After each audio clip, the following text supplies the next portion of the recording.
This is the CHRILLCAST. I'm Chris. And I'm Will. And I'm Erik. And yesterday's video was a little short, huh? It was a little short, you know. Yeah, I guess. I don't know. What's today, Will? Today is Fandom Friday. Oh, yeah. Mm-hmm. And what are we doing for Fandom Friday? We are recommending either a book, video game, board game, or a show to our audience. All right. Who don't watch these videos. Erik's going to go first.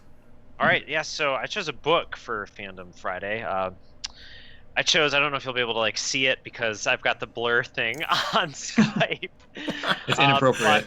Yeah, it is a very heavy book. So the book I'm recommending today is Homicide, A Year on the Killing Streets by David Simon. It's a nonfiction. Is it an instructional manual? No, in some ways it is, but okay.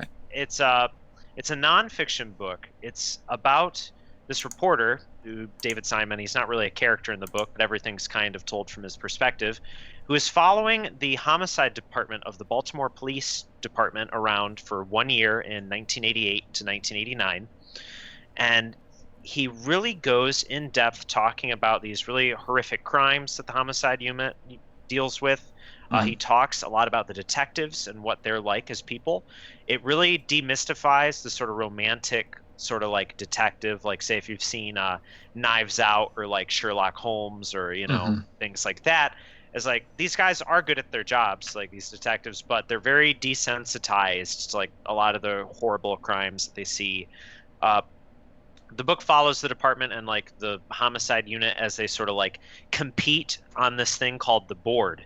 What they do is there's there's this big whiteboard and they mark what cases are solved, what squad has the most solves, and it sort of takes a lot of the humanity out of murders.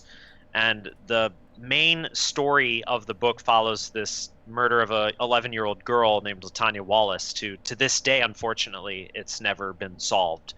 And the book really dives deep in on what challenges these officers face, whether it's limited resources, whether it's criminals that are better armed than they are, whether it's the city of Baltimore's politics coming to get them and throw them under the bus, whether it's just an apathy in the court system.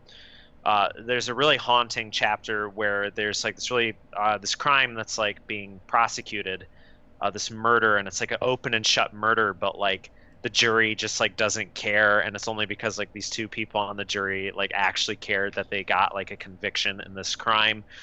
And it gave me, I really recommend this book if you're a fan of crime, or even if you're not, because I think it's very, in today's sort of political climate, people like to villainize police officers, and this gave me a lot of empathy for the police and what they have to deal with, and just things aren't really as clear cut, and how they are implementing new measures to try and fix things, but it's not really working because at least in the book, the Baltimore Police Department has, in the 80s, it had this sort of reputation for being very racist, and in this book there's a lot of black detectives that are working to try and undo this sort of perception that the public has, because a sad thing that happens in the book is a lot of times witnesses and people in the public won't help the police because they're scared they'll kill someone, or that they will be victimized by the police, and how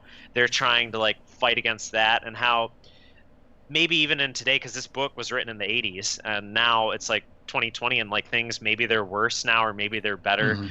But I definitely recommend it. It does a great job of humanizing police officers and what they do, and how just horrific crimes are. It's just very relentless. It's very bleak, and it's a great read. And it's a hard read because it goes into detail, especially with the LaTanya Wallace murder, where it's this little girl is brutally killed, and it's just it's a tough read. But I've had a great time reading it.